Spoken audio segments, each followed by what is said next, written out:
Welcome to Ahead of the Game, a podcast brought to you by the Digital Marketing Institute. I'm your host, Will Francis, and today I'm talking to Peter Murphy-Lewis, all about being a fractional CMO and his journey in the world of marketing and more.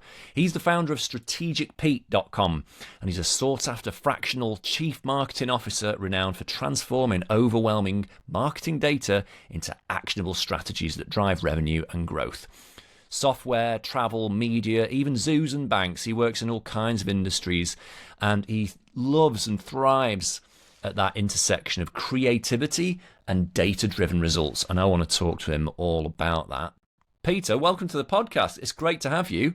Thanks, Will. Pleasure to be here. Excited to market chatter with you. What is a fractional CMO, and why has it been talked about as a role so much in the last few years? I'll start with, I think, the trending side first, because in my opinion, the definition is, while it's not fluid, it's not conclusive, it's not completely defined, because I speak to so many CEOs, so many prospects, and so many clients who don't really know what it is 100% that they're asking.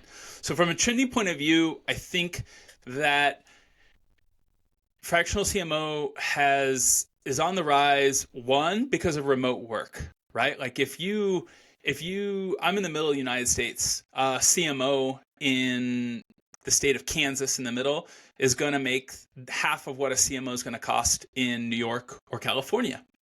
Well, remote work makes that possible nowadays, right? With the amount of tools that we have, the people who weren't open to remote work 5 years ago, CEOs today now know how to use everything on remote and are used to top talent globally.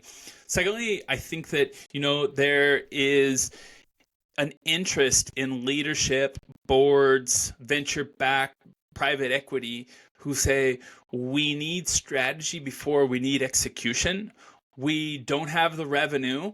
We might be at a 1 million, or we might be at 2 million, or we might be at 5 million, and we don't have the revenue for a chief marketing officer. In South America, that might be $80,000 to $100,000 a year. In the US, that's $200,000 to $500,000 a year, depending on what size of company you're on. So if you're a smart, investor, you're like, why don't I hire a strategist for 5 hours a week, at a lot less than a full salary? And I think that there's some added benefit. Like if you are a person who's, run a lot of businesses, you get that having a fractional CMO who works across different industries or works across 3 or 4 or 5 or 6 different teams also brings something to the table, because they're not in the trenches. So that's why I think it's trending. Now, so it's a cost reason, there's a remote reason, there's an efficiency reason. Now, what is it? I'll give you how I approach it. I approach it is that a fractional CMO is a person who is going to plug into your company as if it were a teammate. The person is going to think like a strategist. The person is able to oversee your team or a team of contractors or their own team, and is also going to be willing to negotiate something based around performance if they're not just a consultant. So it's not a consultant. It's not a freelancer.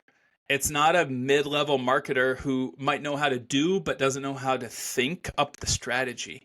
And so I see it trending partially because I see a lot of freelancers saying I'm fractional. You have to, in my opinion, you have to be able to sit down and do an audit and think what you should do before you do it. The people who come to me, are often CEOs who don't live in marketing, don't oversee marketing, don't operate marketing. They have a good product, and they have struggled hiring 1 or 2 or 3 marketing agencies or marketers, mid-level marketers, who just can't figure out the strategy first. And that's a sweet spot. Well, that's interesting. I mean, does everyone need a CMO? No. Like if you are a small team and you're a smart founder, CEO, whatever name you want to put it, you're general manager of your 2-man team or 10-man team, you don't need a chief marketing officer. You're so much closer to your client and to your product and to your service that you don't need a fractional CMO, you don't need a full-time CMO. You can probably run with an entry-level marketer who is good at writing emails if you're close to your customer. I think that there's a lot of inflated egos in the marketing space saying that everyone needs it. I don't think so. I've said no to many a prospect saying, hey man, like book a call with me once a month for free on Growth Mentor through one of my communities. You do not need to hire me nor any of my peers. Interesting. What's I mean, not a red flag because that's a negative thing, but what's like a key sign that someone doesn't need you that would make you turn them down and say, you don't need me? Well, for starters, I think when, they just are worried about execution, right? If you're just worried about execution, I really think you should go find a marketing agency or find a good marketer who's a generalist who can execute upon those items, right? Like execution in marketing, 9 out of 10 things that we do in marketing are now commodities, right? Like SEO has been a commodity for 10 years. PPC is now a commodity. With AI, copy and is a commodity. There's so many things. What is still left out there is strategy before you do any of the execution, problem solving. Yeah, true. Yeah, that's so interesting. So I would love to hear more about your career, your background, like how you arrived at doing this, because our listeners will be curious. They may aspire to be where you're at, and I'd love to know how you got there. What is your path to today? The abbreviated version is in 2007, I started my own company in South America. I was an academic prior to that, and I couldn't get a job with anybody else. No one would hire me. And so I started my own company, created a bicycle traveling company that really took off quickly, had well-known customers like Paul McCartney and Aerosmith and Beyonce, and got a New York Times. And then we built 3 or 4 more brands out of that. We did golf tours. We did high-end excursions to Atacama and Easter Island and Antarctica, $5,000 to $15,000 per person. And so we kind of grew from like a grassroots bicycle company to a high-end luxury package. And that company I just sold this year, 2024. And that, using my own money to grow my travel companies and brands and HR and scaling to 4 cities and, hitting 7 figures and 50 employees, that's where I learned my marketing chops. Now, the transition into what a fractional CMO is, I started helping other people solve the same problems that I solved in my travel company. Like, how do you digitalize a brick and mortar company? I started working with banks, right? I helped banks become newly chartered, and I'm on the board of a bank that is pretty big, $750 million in assets. So that kind of experience that I first got my chops with then translated into helping other people. And then I started to realize, I don't have to run my other company. I can sell it. And now I can just help other people make money. I mean, I say when I'm not on camera, and I won't swear to your audience, but I say I love to help people make a lot of effing money. And that's kind of my passion. And when you have skin in the game, because I usually negotiate contracts around my performance. And that allows people to trust me and pay a higher price as a bonus, but engage more quickly. That's interesting. I was always really wary about that. I used to run an agency, and I was always wary about performance-related payment. But in hindsight, I probably should have been more open to it, I think. Do people ask you about that? Do you have any sort of general advice about that for sort of freelance marketers out there being asked for performance-related fees? Yeah, I would be very careful, and I would be wary as you were, especially at the beginning. And when I say performance, I usually won't negotiate anything around KPIs and metrics until I've worked inside of their CRM or their PPC or their SEO for at least a month, right? Because the first time you meet with a prospect, they don't tell you that their company's in trouble, that their revenue's headed down, that they have their domain has problems, their email's been blacklisted. They don't tell you all their problems, right? So if you sign up for metrics, it's unfair because they haven't shared all of their cards. Just like you don't say like, hey, on Fridays, I like to close my computer at 2 p.m., right? You wait until you're overperforming. They're not going to tell you, hey, our pipeline is reduced every quarter for 15% over the last 4 quarters. So I wouldn't negotiate anything around KPIs. What I do negotiate up front is I will negotiate, hey, I here's what I'll charge you. So I'm going to charge you $20,000 a month. That's what my fee is for all of these items. I'm willing to work for $10,000 a month with all of my team doing the engagement. Any time that you decide to move it up to the retainer, what was done in the past is the 2 times that difference. So like the first 3 months you pay me $10,000. As soon as you move the retainer up to 20%, you're paying me a 2x bonus on the $10,000 that I took as a risk for the first 3 months. So you're going to pay me a $30,000 bonus times 2. You're going to pay me a $60,000 bonus. And so I do it around retainer, and then I will negotiate my KPIs as soon as I understand them. It's in my best interest to negotiate KPIs because then the person can look at something and be like, is Peter delivering or not? Right? Like I don't want to have to convince them every single month if they should continue with my retainer at $10,000. And ideally, I want to move them to something that they feel comfortable right away. So I'll let them move to, the $10,000, the $20,000, $30,000. So I'll negotiate around my renewal of my contract until I figure out the KPIs. Very good. That's very interesting. Yeah. And does that, on your side, does that motivate the team, knowing that there's skin in the game and there's something at stake, do you think? Yeah, I share, for my management team, I'm sharing revenue, I'm sharing contract numbers with them. And, then I say, we have bonuses around when our contract is renewed. We have bonuses around when the person moves from the risk first 3 months up to the full retainer. And then I tell all of my clients that there's a bonus at the end of the year, and I tell them that's how I, motivate my team. Wow, interesting. Okay. Now, to be specific, the majority of the financial risk, I'm taking it. So my team is being paid. Oh, of course, yeah. Yeah. But still, when you work for someone, you want them to be winning. You want it to all go well because that provides long-term stability for them, work-wise. Yep. Like when you work for an agency or anything like that. Yeah, that's really interesting. Okay, so you learn all about marketing by running your own company, right? Tell me, do you remember any of those early mistakes? Like, what were the kind of biggest mistakes, big learnings, let's call them, in those early days? How much time do we have, Will?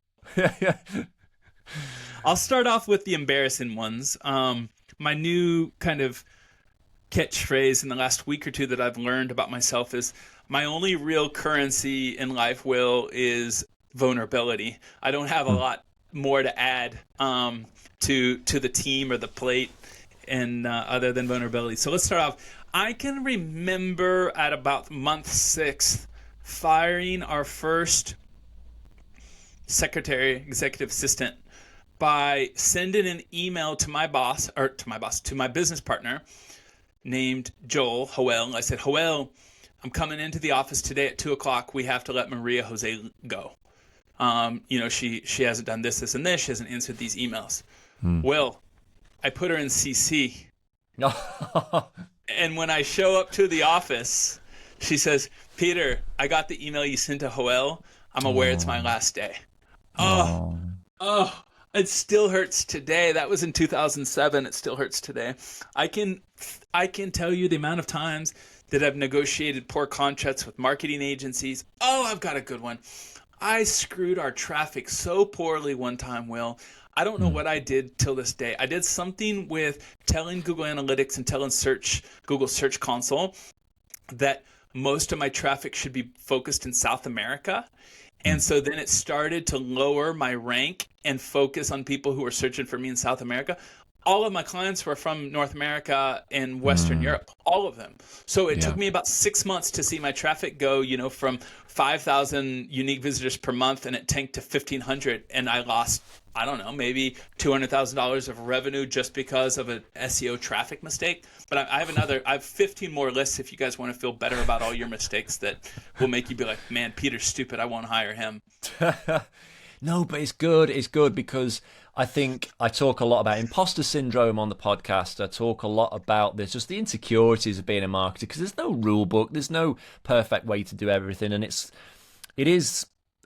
rough and dirty and grubby out there, and you're just scrabbling around, aren't you? And your hands get dirty and you mess up and you break things, and that's okay. And so it's nice to get people like yourself, who are clearly very successful, talking about that to make people feel, because there's a lot of cliches in that, fail fast, break things, but no one really talks about the gory details so much. So it's nice to hear that. Yeah, I was failing fast and failing forward before Silicon Valley was telling us that was cool, and I wasn't doing it on purpose, Will. What do you think is different? How do you think the digital landscape's changed? What's different now versus sort of 15 years ago? Well, I feel like things are much harder and easier in the same breath. So much harder, right? Like everything is digitalized. Before COVID, there were so many companies that didn't have to send out an email newsletter. There were, I think the majority of companies didn't have to do anything outbound. Some of them didn't have to do ads. Some of them didn't have to do any cold email. Some of them didn't have to do anything on LinkedIn. Some people only had to worry about one handle on one social, only Facebook. Didn't have to think about YouTube or TikTok or podcasts. Now, and that's different, right? Like a bank that I work with now has to do all of that. And how do you make a bank sexy, right? Like that's hard. How do you make a bank compete against crypto and PayPal and Payoneer and Venmo and all of those things that are just so much more difficult? From an easy point of the word, right? Like I think you and I are going to talk about this, is our world is so interconnected remotely now. I have an amazing person on my team who is from Palestine, who lived in Saudi Arabia when I met her. Now she lives in Toronto, and she manages all of my branding for all of my clients, and I've never met her. She's been with me for 5 years. I have a spectacular project manager who can execute on anything, and she's from Mexico, and she started off as an intern with me, and now she can oversee my biggest clients, private equity clients. And I have an SDR, kick-ass guy from Bangladesh. And out of 16 people on my team, Will, 15 of them started as an intern with me, right? So if you're a bank that struggles with being sexy in your marketing and growing your base, and you can tap in to somebody in Bangladesh and Palestine and Mexico and Germany and Kenya, you have an advantage over your competitors. So you can scale faster. If you're smarter and efficient and you know how to use some of these younger tools that all of your audience knows how to do, then you have an advantage over your Luddite dinosaur competitors. Just detail what that advantage is, because I think the perception is there is only one single advantage with global talent, as people politely call it, and that's just cheaper rates, right? Mm-hmm. Cheaper talent. But I think there's a bit more to it than that. And what is that? Yeah, so like for my leadership team, they're making competitive salaries in the United States, but living abroad where cost of living is a lot less. So that's not the case for my team. And what I would say to that is, beyond that, from an advantage, is I surround myself with people who have different life experiences and think differently than myself. I think, I've never taken a marketing class in my life. I've never taken a business class in my life. I studied sociology, Spanish, and political science for my master's. So I learned everything kind of on the go, and I try to surround myself with people who are similar, right? Like I think that if I met somebody just like myself from Kansas in the middle of the United States, they're going to be able to offer only 10% more to my approach to helping my clients than what I already do. But if I find a version of myself in Kenya or Cyprus or Germany or Pakistan, they approach things so much differently, not just because we have different, psychographic approaches but mentally. Like I went to, I think one of the most fundamental kind of steps in my life, or how I connect the dots to who I am, is I went to a boarding high school 2 hours away from my parents, with 160 students in high school in Missouri. Poor city, 2,000 people, right? Like, we're not talking about a prep school. Nobody wore a tie. The teachers were making a little bit above minimum wage. But out of those 160 boarding high schools, 60 of them were international students. And those kids were all smarter than me because they were living in their second country at the age of 14. And I was just leaving the state at the age of 14. They already spoke 3 languages. They already knew how to talk to a dumb American, me, and I didn't know how to talk to them. So I don't think that this is about money. I think this is about a framework. It's like speaking a second language. Interesting. Where do you find these interns? And tell us a bit more about these kind of internship or apprenticeships, really, that you run with them. Yeah, this is my favorite kind of hidden gem. It might not be a hidden gem to your audience. I bet there's a good percentage of them who've heard of this, but I hire only on Dynamite Jobs. DynamiteJobs.com. It is a job board from an online community called Dynamite Circle. I've been inside of Dynamite Circle for, I think, 10 years. It's a paid community. I don't know what it costs, $500 to $1,000 a year. And the only thing that keeps it, we have in common is that we're all digital nomads, which means that we all run our companies locationally independent. And we're in there and we're helping each other all day and all night long. But I specifically hire for people who've discovered it, because if they've already worked with a digital nomad, somebody like myself or you, right? They've already been trained. They don't need to be motivated. They don't need to be slapped around or told to fill out their paperwork or to, update their Asana or their Monday or their Trello, or, hey, say happy birthday to somebody, or somebody's a little bit, you haven't seen them on Slack today. Pick up your WhatsApp and call the person. Like, there's some uniqueness to remote culture that I find from almost everybody who applies for a job on Dynamite Circle, that I don't see myself replacing it. So every single person on my team has come from Dynamite Circle. And when I work with new clients and they ask me to, hire a marketing manager for them or sales manager for them, I immediately go to Dynamite Circle. And are you, just to be clear, are these interns coming and working for you or your clients?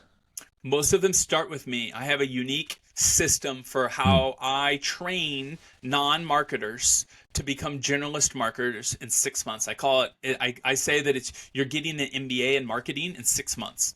And you come work under my name, Strategic Pete, and you work across different clients that I am engaged with. So even if your focus might be, my venture-backed AI client, you're going to spend 10% of your time on PPC with my Zoo client. You're going to spend 10% of your time on LinkedIn with my bank client.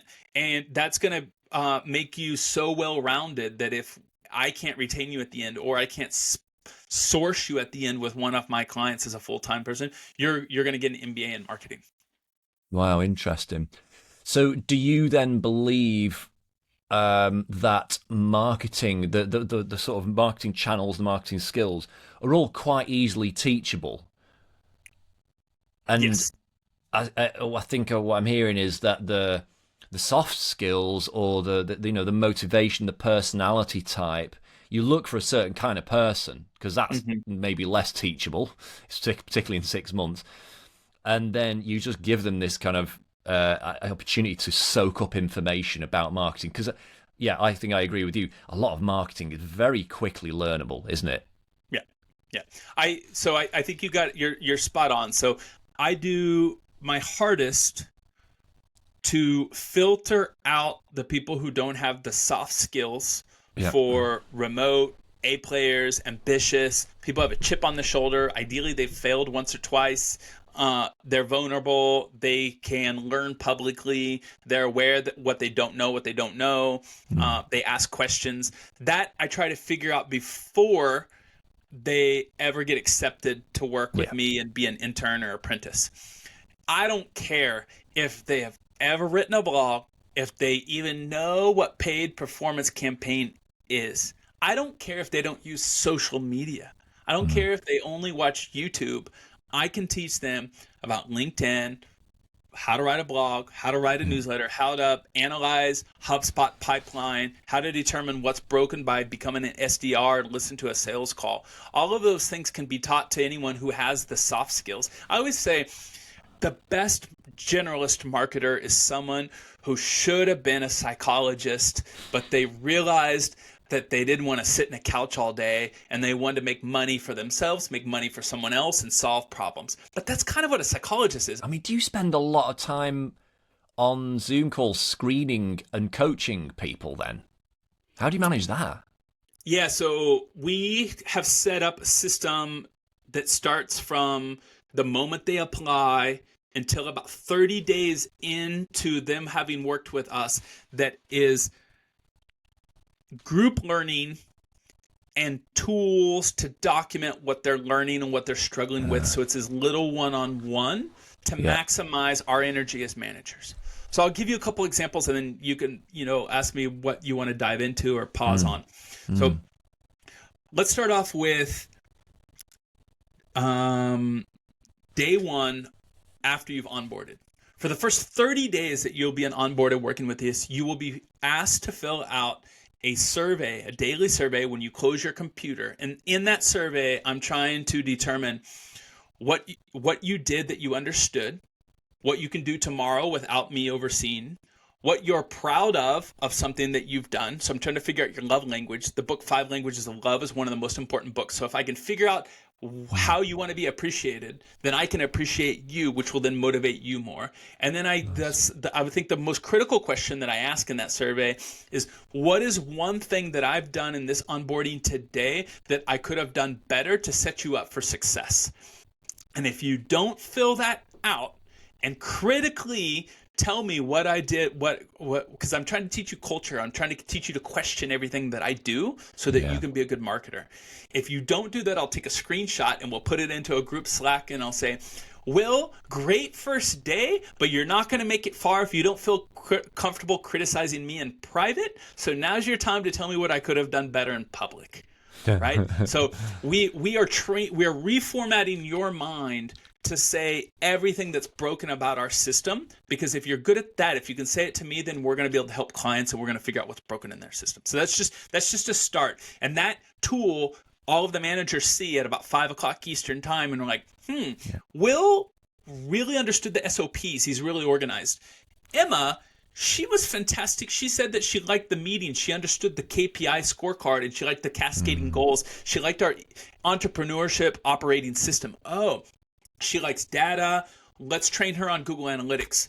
Will likes organized. You know what we need to do? We need to pass him all of our AI tools and have him organize those into context libraries so we can be more efficient with all of our clients. So that's just kind of like we start to figure out your skill set. But I can give you 5 other examples of how we make sure we're not doing one-on-one 30 days a week with 5 interns, because 5 interns usually start in every new generation. Wow. That's very interesting. I don't think I've heard anyone say that before, just in general about, this idea you've got about you spot the things that people seem to get the most, that find the most rewarding, and then you kind of send them down that path. Because what happens, obviously, a lot of the time, isn't it, that people hire a marketing role, they've got this predefined idea of what that role is, and they just force everything about that role on the person, no matter how much they learn about the person in those first days and weeks of the role. It's like, it doesn't matter who you are, you just need to fit the role. And that's it. Well, I think that, I didn't invent this. Like, coaching to empowering people or coaching people to their strengths has been around for a long time. Why it's particularly critical for me as a fractional CMO and is I think it's twofold. One is people come to an internship with me are working for less than $500 a month for 6 months. They're working their butt off. I don't care if you're from the United States, if you're from China, if you're from South Africa, right? You're putting in basically free time to contribute and make my clients more money. In exchange, I need to teach you something that's going to be beneficial to you. In my opinion, it should be your strength. The second most important thing, and from my role as a fractional CMO, right? Like, I don't compete against marketing agencies that sell products and services as a commodity. Like, if your only problem is SEO, I'm not doing SEO. If your only problem is you need Facebook and social media, I don't do any of that. I'm trying to solve problems that a marketing agency, a productized service can't solve right now. So I'm much more likely to send Will to go focus on 3 things that I don't have the answer to based on your skill set. So if you're good at research, I'm going to tell you how to figure out how to replace lost traffic from the Google update with Reddit. If you are good at YouTube videos, well, then I'm going to have you go research how we can grow clienteles for our B2B client through LinkedIn newsletters. Well, there's no product out there that you can go buy right now. There's no written truth around Reddit traffic yet, nor LinkedIn newsletters. It's to be discovered, and we're figuring out right now. So I'm going to serve you much more as an intern to take your skill set that I learned from one and apply it to something that's going to help a client. Because my client should go hire a marketing agency. If the solution exists, they should go hire an agency, not me.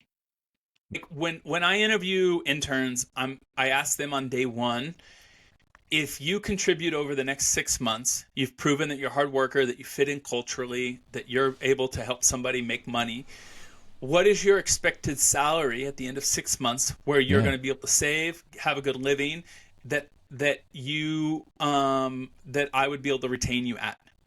And for me, I can't always choose an intern based on that, but I try to choose interns that they tell me a price that if they are actually helping me make money for a client, I'm going to retain that person.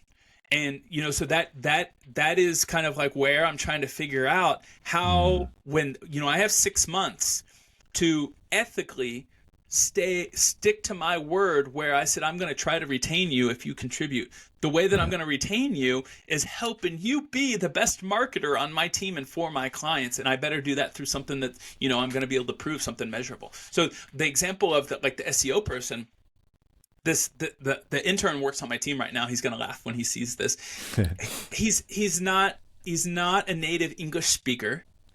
We taught him to write an SEO optimized blog in English. In his first one, he did it on time and did it well and wrote 2,500 words. And we published it with minimal editing, probably an hour of editing from my senior content writer.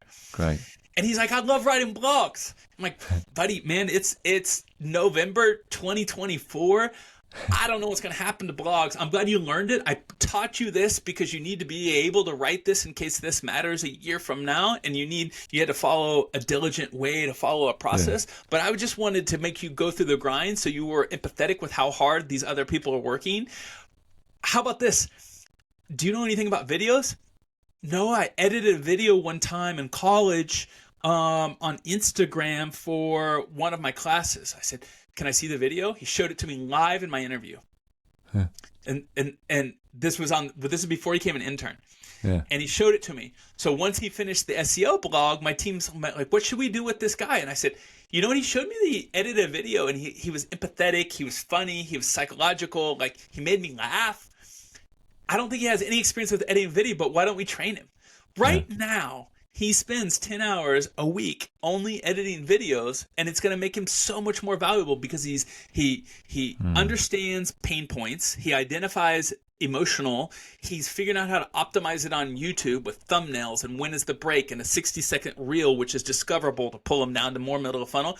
He's going to be smarter at YouTube than I am in 2 months, and he was an intern a month ago.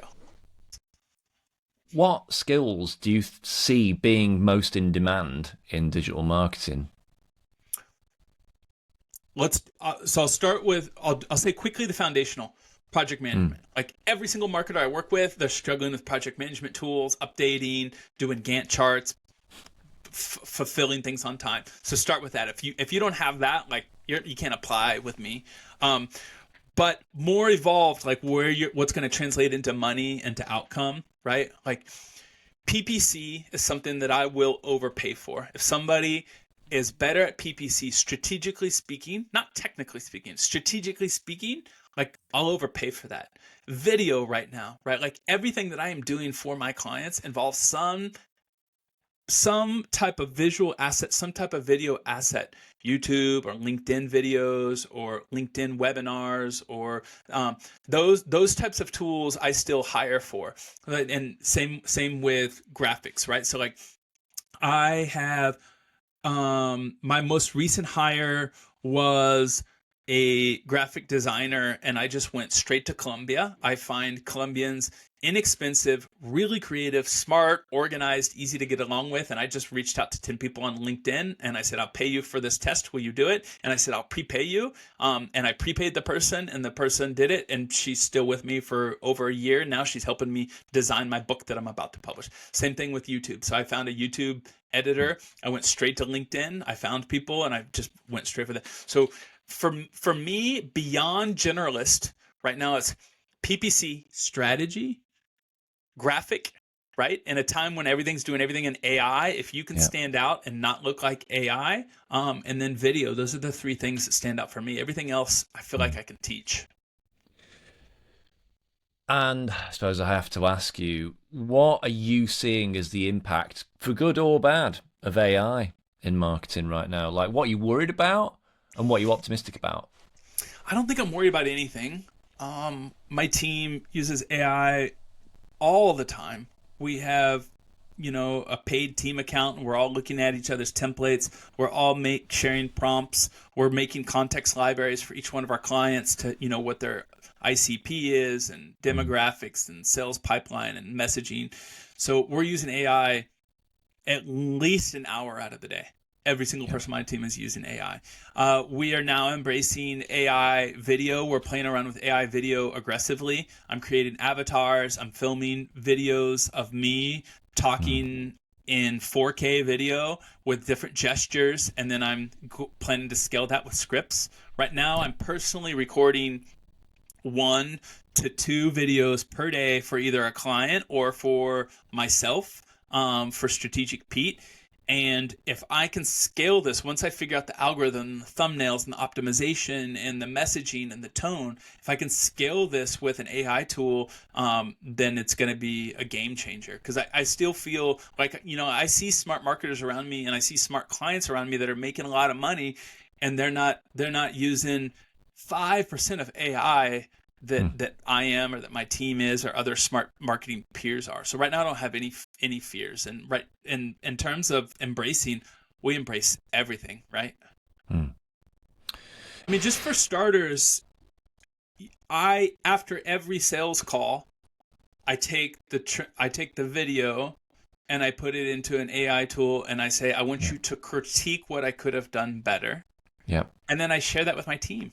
Right? Like, going back to my currency's vulnerability, like AI, if the intern doesn't feel comfortable criticizing me on onboarding, I can tell you who does. ChatGPT, Gemini, Gronk, Roasted. they'll all tell me how bad I was. And man, I had one roast me the other day, and like, it was terrifying. Like, but it's good for your soul. It is. It's good to, stay humble and all that. It is, but I love how you also share that with the team, because I think that helps them in their confidence realize that, we're all sort of working this stuff out as we go, you included. We're all just, every day's a school day and we're all in it together. And I think there's a camaraderie and a kind of, it takes away that kind of hierarchical, we must do what Pete says kind of, and Pete knows everything kind of thing. Hopefully people feel comfortable, learning on the job openly. Yeah, where my mind went when you said that is one of the challenges of running a fractional CMO business, because it's not just me. Like, people think fractional CMO is me, but I have this really smart team of people behind me. But people either want to see the 40-year-old white guy with blue eyes and pink glasses, But the honest truth is, there's 5 people behind me that are smarter than me in 30% of what I do. So you can send the email to me, but if you don't put my PPC person in CC, you're wasting 4 hours because I just need to forward it on, right? Like if you're not putting my LinkedIn person in CC and you just think that I'm the smartest person in the room, you still haven't understood me or my team. Strategic Pete feels like it's 5 fractional CMOs with 10 marketers behind it who can execute upon the strategy in an efficient way, and we're willing to bet our contract on it. It's kind of who we are. Wow, interesting. That reminds me, there was something I was going to ask you. As a CMO or fractional CMO, how important is it that you stay on top of the very tactical, at the coalface, how to do digital marketing, the ins and outs of the tools, the ins and outs of the, TikTok algorithm and how LinkedIn works and stuff like that? Or does there become a point where you don't need to really worry about that? I try to be ahead of the times to know which way the trends might be going. If the trend is already scientific, if there's already knowledge around it, and you can hire the person, then I just hire the person. So I am a consultant or mentor on a platform or community called growthmentor.com. Growthmentor.com is one of my 3 favorite communities by far. Yeah. I'm a paying mentee and I'm a mentor on there, giving away hundreds of hours of free consultant calls on there. And last week I said, hey guys, we've been doing a bunch of content for this URL, and I don't see the traffic growing up at the numbers that it should, and I don't see the keywords ranking in 1 through 3 like it should. And I said, here's what happened. The 3 of us in this room are not smart enough to know what we're doing wrong. Go book 3 calls right now with growth mentor experts in SEO. I don't care if you have to pay $50, $100, or $150. Go book it.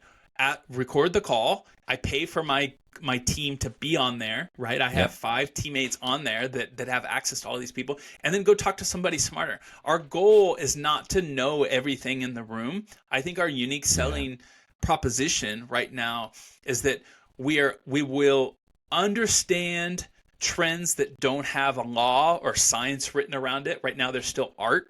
If there's science written about it, I'm going to hire the scientist, and I will do the execution and package it into strategy that will make a difference on your bottom line.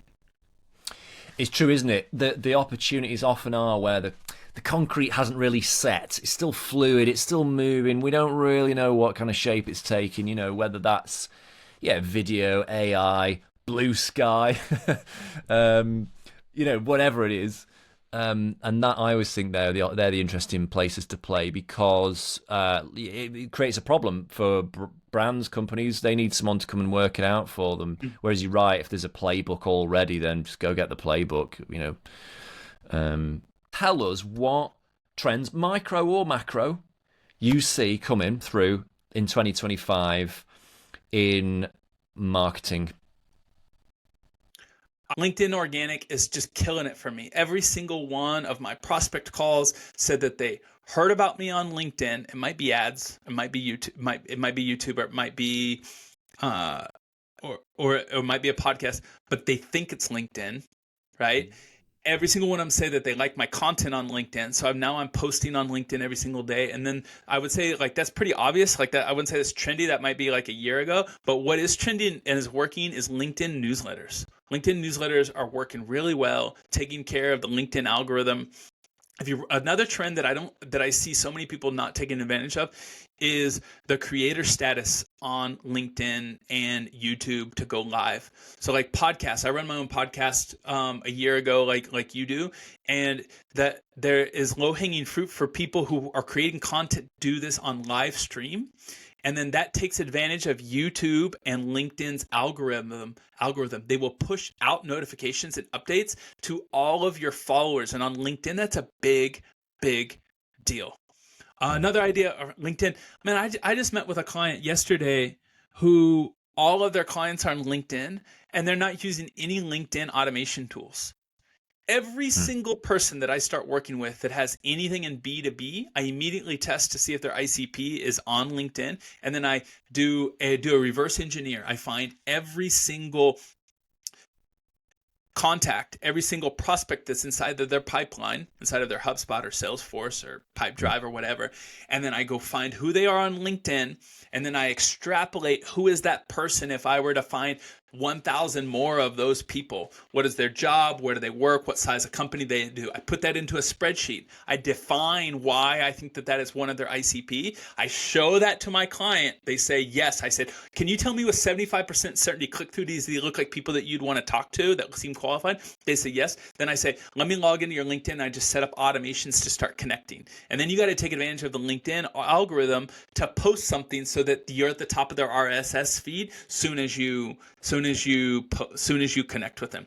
So those are my starters. And then I think the last two items that I'll throw in is webinars. I still can't believe, Will, how well webinars are working from an ads point of view, from a top of funnel to bottom of funnel, getting someone to warm up. And it's just more video, right? You're just teaching someone your process and moving them further down your funnel and getting them to trust you as the authority. That's killing it for me right now. Like, I feel like webinars were 2010. It still works for me. And people are still telling me in their webinars, like what their pain point is, why they're talking to me, what they want to pay for it, type of thing. And then the last one is communities. I mean, I find if you're a marketer, there's so much business inside of communities.